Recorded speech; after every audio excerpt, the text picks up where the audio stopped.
veces puede tener una amnesia disociativa, Mi papá pero a me veces estaba vuelve enfocando la así. Pero siempre en mi Se casa. había orinado, se había paciente cacachado así. empieza a Es por no funcionar, saber ¿no? mañana. Y lo que les Vaya a decía, ver las acostumbrado. razones por qué un paciente se engancha Subir con ciertas espera. sustancias. Las No, ideas ¿cómo vas a ver, pues? negativas, Ni siquiera las aquí ideas a casi persistentes y dos de por meses hasta la medio cuando alzada. un hecho es traumático, estados emocionales negativos, interés o participación notablemente menor de actividades Oye, significativas, bueno, pero sentimientos de lejanía, incapacidad persistente de presentar emociones positivas y normalmente pueden tener insomnio, a veces pueden tener ataques de ira, ¿Al chiquitito? también comportamiento insistente o autodestructivo, respuesta demasiado intensa de despertamiento, problemas en la concentración y trastornos del sueño, ¿no? A veces se levantan gritando o se inquietan bastante, ¿no? Sí. Y lo que la Como familia tipo dice, petito se al temprano. levanta y grita. Mi gatito camina hasta 11 de A la veces noche. la familia es la que está más asustada Entra, por sale, sus entra, y juega, la duración se de duerme. las perturbaciones que pueden Así durar temprano al más gatito de le un mes, vamos a organiza, aterrizar. Se va a y que deprimir. normalmente es atribuible a efectos fisiológicos, y que todo esto no se deba a efectos fisiológicos No de hay mi otras gatito, sustancias. Alicia. No, se ha visto dentro de las hipótesis de por qué se genera la fisiopatología en este cuadro, está que se ha visto la hipótesis del estrés postraumático, donde hay una liberación excesiva de noradrenalina en el locus cerúleo como una respuesta al estrés. Además que la actividad noradrenérgica se vincula en sitios de proyección en el hipocampo y la amígdala. Además del aprendizaje del temor y de las amenazas dentro de las funciones ejecutivas, la regulación emocional y el aprendizaje, ¿no? Se ha visto en estos pacientes, se ha hecho un estudio en pacientes de Afganistán, donde se les ha, lo que hemos hablado el anterior, lo que hemos hablado ayer, el tema de la neuroinflamación, por la carga de estrés o la liberación de cortisol por el trauma que el paciente está sufriendo, se ha visto que el cerebro va a sufrir una inflamación. Entonces, en estos pacientes que han estado en una situación donde ha habido un confrontamiento, se les ha puesto dexametasona y se ha visto que los casos de estrés postraumático habían reducido bastante. Entonces, en otros países ya se está utilizando protocolos de que en mujeres que han sufrido abuso sexual, como se les da la pastilla del día después, también se le hace un tratamiento para evitar el contagio de VIH, también el uso de la dexametasona, que aunque en nuestro medio todavía no está indicado, para evitar el trastorno de estrés postraumático. Y el tratamiento del estrés postraumático, que entre la primera opción según la FDA, también en este caso tenemos a la paroxetina, luego la sertralina, la venlafaxina y el topiramato. La hidrocortisona, la oxitocina intranasal, los opiáceos como la morfina administrada durante los periodos de estrés agudo, se ha visto también que pueden evitar el trastorno de estrés postraumático. Y las reacciones agudas al estrés comúnmente ceden por sí solas y de manera típica en el tratamiento entraña el uso breve de benzodiazepinas, ¿no? Normalmente hay que ver los mecanismos de defensa que una persona puede tener, ¿no? Si una persona tú ves que ha superado, que no le ha afectado tanto, digamos, un robo o un accidente, y que no habla todo el tiempo, o que vemos que no se está alterando el sueño, pues sabemos que esto va a pasar, no necesita un tratamiento específico. Pero si vemos que el paciente se altera el sueño, ¿no? O todo el tiempo está pensando, o que empieza a aislarse, sabemos que hay alteraciones en su funcionalidad, entonces hay que iniciar un tratamiento. Cuando hablamos de trastorno de obsesivo compulsivo, pues yo creo que todos alguna vez en nuestra vida hemos visto un capítulo de tacaños extremos, o también hemos visto de esos limpiadores compulsivos, ¿no? Donde ellos son felices por limpiar más, pero más que ellos es la familia la que se afecta, ¿no? Si yo tenía una paciente que limpiaba toda su casa, pero no dejaba que nadie entre después de que termine de limpiar, ¿no? Entonces toda la tarde y hasta llegar muy noche recién dejaba entrar a su esposo y a sus hijos a la casa, los tenía en el patio. Entonces ya ahí ya genera un conflicto, porque este tema ya llega a causar problemas, ¿no? O pacientes que tienen ideas obsesivas y que la familia a veces ya no soporta, ¿no? Ya no lo soporta o ya no quieren vivir con esta persona. Muchas veces hay causas de divorcio porque una persona puede ser obsesiva, muy rígida, muy perfeccionista, o también llegan a agobiar mucho a los hijos con la perfección, ¿no? Tienes que hacer todo bien, si no les arrancan las hojas a los hijos, ¿no? Tienes que rehacer tu tarea, ¿no? Y lo que no entendemos es que el tema es el control o la obsesión que pueden tener estos pacientes, ¿no? Con esta introducción se habla de que los pensamientos obsesivos y comportamientos compulsivos afectan el funcionamiento diario. Son frecuentes los temores a la contaminación, a los microorganismos, y el comportamiento de lavarse las manos y contar o la necesidad de revisar una y otra vez. Puede ocupar más de 1 hora al día y se realiza para aliviar la ansiedad, ¿no? Son personas lentas, ¿no?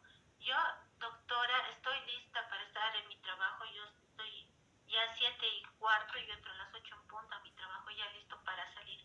Pero me quedo en mi casa pensando, si ha apagado el gas, vuelvo a mi casa. Si ha apagado las luces, vuelvo a mi casa, ¿no? Que me he olvidado algo, reviso mis cosas. Entonces, en hacer eso u otra cosa, ya es las 8:15 y normalmente llego tarde a mi trabajo. Entonces sabemos que es una conducta que está afectando la funcionalidad del paciente. Normalmente estos síntomas, el paciente ocultan sus síntomas o se avergüenza de sus pensamientos o sus acciones. Y al realizar una buena anamnesis existen indicios físicos como manos irritadas y enrojecidas o pérdida de pelo en parches, ¿no? Porque a veces se dan de tirones, la tricotilomanía, o también por la ansiedad que el paciente puede tener por, como les digo, conductas perfeccionistas que puede tener el paciente. Todo el tema de obsesión está relacionado con la perfección. A un nivel adecuado, no muchos de los médicos tienen rasgos obsesivos, por eso también llegan a ser eficientes en su trabajo. Pero el tema, digamos, es cuando deja de ser algo que en vez de ayudarnos nos perjudica, ¿no? El anestesiólogo ya está allá, doctor, cierre, y usted sigue verificando si hay o no gases, ya le dice que está todo bien. Entonces sabemos que esa idea está generando algún tipo de conflicto. El asociado a depresión u otros trastornos por ansiedad, trastornos de la alimentación y tics, además inician la adultez de forma gradual, existen exacerbaciones y remisiones y a veces deterioro gradual en la función psicosocial. Y la prevalencia es entre 2 al 3% en la población mundial. Dice, se sugiere una contribución genética, ¿no? Estudios familiares muestran agregación en trastornos como el síndrome de Tourette, más frecuente en varones y en primogénitos, y que normalmente se ve un comportamiento que incluye la corteza orbitaria, el núcleo caudado y el núcleo pálido, ¿no? Y se cree que el núcleo caudado participa en la adquisición y mantenimiento de hábitos y el aprendizaje de habilidades, y que también disminuye la actividad metabólica en el núcleo caudado, ¿no? ¿Cuántos de ustedes son obsesivos? ¿No? Volveré a leer esto porque creo que no he aprendido, volveré a leer esto porque creo que no se me ha quedado esto, porque ya, ¿no? Y han leído un capítulo y han perdido bastante tiempo solo en un capítulo por releer y releer y hasta aprender, ¿no? Perfectamente, cuando ya han perdido el tiempo y ya han avanzado muchos más temas, ¿no? Entonces llega a ser el tema del comportamiento obsesivo algo frecuente, como les digo, pero a veces no es diagnosticado, ¿no? Pacientes que vienen y te dicen en la consulta, doctora, he leído la posología, ¿no? Y lo que he visto, ¿no? Son pacientes, he visto en el internet, además he entrado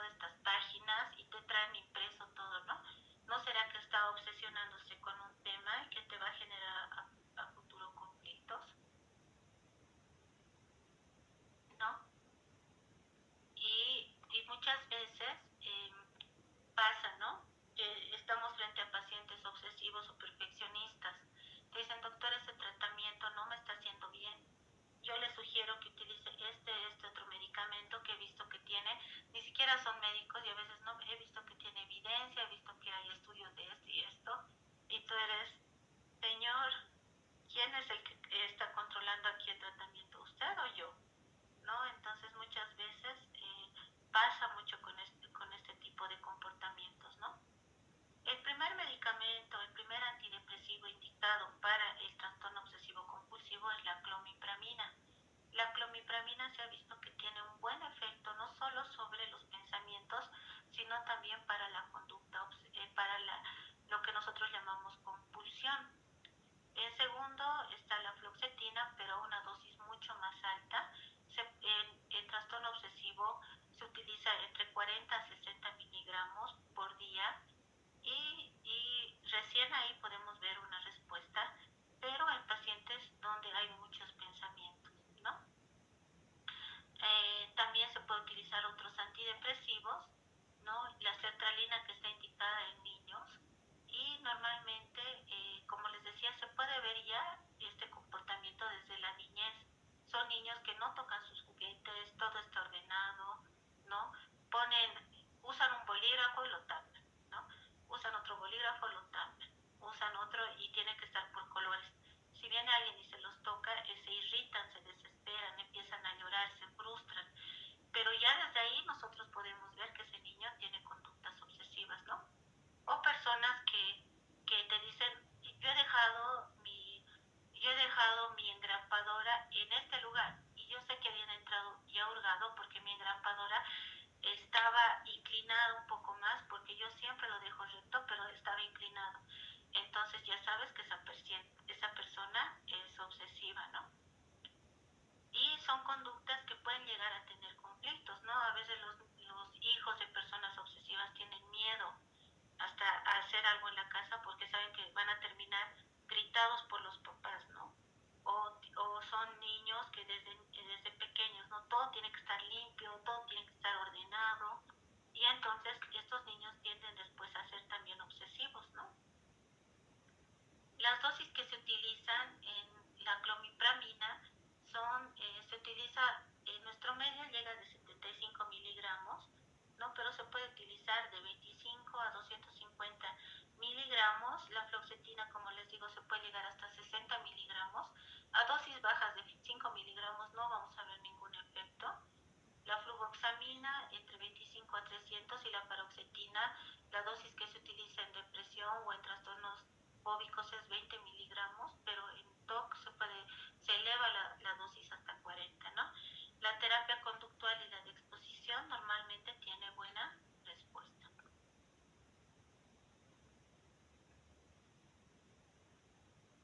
Dice, ¿qué debo recordar para el examen de la residencia? Primeramente que la ansiedad generalizada por lo menos dura 6 meses, lo que les decía, a veces son años que el paciente vive con este cuadro.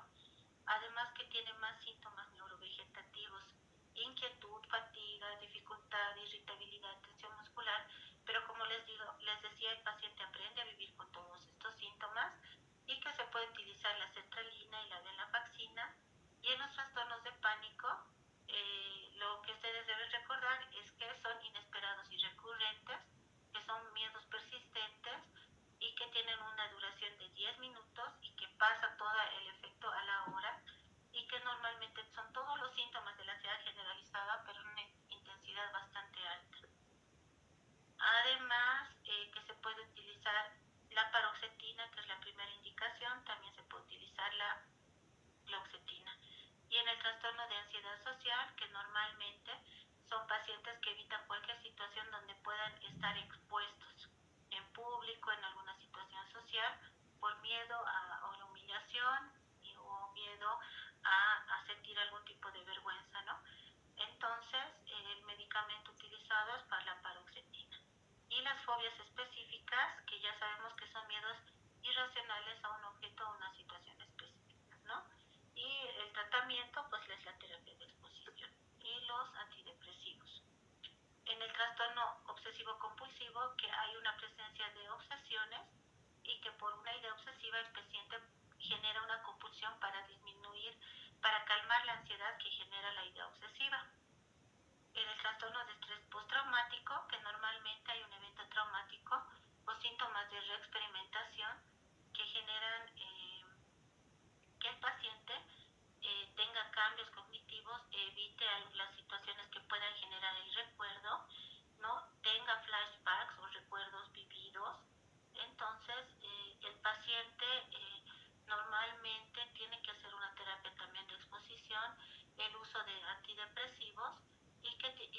terapia de los pacientes tiene que estar relacionada al trauma. La ansiedad de separación, que es normalmente en niños y que normalmente se da por el miedo a la pérdida de la figura de apego. Que las terapias de familia y las terapias cognitivo-conductuales pues van bien en estos pacientes. El mutismo selectivo, que hemos dicho que también es una conducta que se da más en niños y que normalmente está asociada a la ansiedad social, que son niños que hablan en casa, pero cuando están con otras personas los niños no hablan, ¿no? Y los trastornos las diferencias entre trastornos de ansiedad es la preocupación, en la ansiedad generalizada, la preocupación constante, los ataques de pánico, los episodios de ansiedad extrema, en la ansiedad social el miedo a ser juzgado, en las fobias específicas el miedo irracional y en el trastorno de ansiedad la ansiedad post-exposición a un evento traumático. Los medicamentos de primera línea para los ISRS como la paroxetina, la sertralina y la fluoxetina están indicados para el trastorno de ansiedad generalizada, pánico, TOC y trastorno de estrés postraumático. Y los inhibidores selectivos de noradrenalina y serotonina para los trastornos de ansiedad generalizada. Las benzodiazepinas se utilizan por corto tiempo y los betabloqueantes normalmente para situaciones que pueden generar ansiedad en un paciente. Y la terapia cognitivo-conductual está enfocada en cambios en la identificación y cambios del pensamiento distorsionado y comportamientos disfuncionales. Y las terapias de exposición es la desensibilización a través de la exposición gradual y controlada a estímulos que se temen, ¿no? Y la prevalencia y comorbilidad son los trastornos mentales más comunes. La diferenciación de condiciones médicas, evaluar condiciones médicas subyacentes que pueden causar síntomas de ansiedad como el hipertiroidismo, el feocromocitoma, ¿no? Y entre los trastornos de ansiedad inducida por sustancias, hay que siempre en la anamnesis preguntar si este paciente tiene un consumo frecuente de cafeína, ya sea el masticado de coca, consumo de estimulantes como el Red Bull, ¿no? Que yo creo que ustedes deben estar tomando más para poder estar despiertos, pero hay que ver que no les genere un cuadro de ansiedad. Abstinencia, alcohol o sedantes, ansiedad temporal relacionada con el uso o abstinencia de la sustancia y una discontinuación de la sustancia, ¿no? La idea es evitar cualquier sustancia que pueda coadyuvar a que ese paciente continúe con un cuadro de ansiedad, ¿no? Y muchas veces el trastorno de ansiedad debido a condición médica, normalmente cuando se trata el problema médico, la ansiedad también disminuye. Y la evaluación de la ansiedad normalmente se hace por una historia clínica detallada, la exclusión de causas médicas, la evaluación de comorbilidades y el manejo de ansiedad en la práctica clínica es normalmente el uso de farmacoterapia y psicoterapia. Entonces eso no se olviden, doctor, los tratamientos por psiquiatría nunca son solo de o solo medicamentos o solo terapia. Normalmente se ve la combinación de ambos, ¿no? Además hay factores ambientales, factores psicológicos que pueden alterar y el impacto sociofuncional de los trastornos de ansiedad, ¿no? La interferencia en la vida diaria y la importancia del tratamiento temprano. Para acabar, doctores, y para las preguntas del tema, vamos a leer un caso clínico. Un hombre de 28 años que se presenta a consulta con su médico de atención primaria quejándose de episodios recurrentes de intensa ansiedad y malestar físico. Un minutito. Describe que estos episodios ocurren de manera inesperada y alcanzan su máxima intensidad en cuestión de minutos. Durante estos ataques experimenta palpitaciones, sudoración profusa, temblores, dificultad para respirar, sensación de asfixia, dolor en el pecho y miedo intenso a morir. Estos síntomas son tan severos que lo ha llevado al servicio de urgencia en varias ocasiones, pero los estudios cardíacos han sido normales. Es lo que hemos dicho, ¿no? Primero se descarta. Y el paciente menciona que desde que comenzaron estos episodios hace 6 meses, vive con un temor constante de experimentar otros ataques y evita salir solo y ha dejado de ir al gimnasio, lo que solía disfrutar por miedo a tener un episodio allí. Su vida social y laboral se ha visto seriamente afectada ya que evita situaciones donde podría ser difícil recibir ayuda inmediata. Y no refiere uso de sustancias ni antecedentes de enfermedad mental en su familia. Actualmente no toma ninguna medicación, pero ha identificado técnicas de respiración sin mucho éxito. En la evaluación de la ansiedad, el historial clínico detallado incluye síntomas, duración e impacto funcional, ¿no? Entre las causas médicas hemos visto que el paciente no tiene ninguna enfermedad de base, no tiene nada que pensar que pueda ser la causa.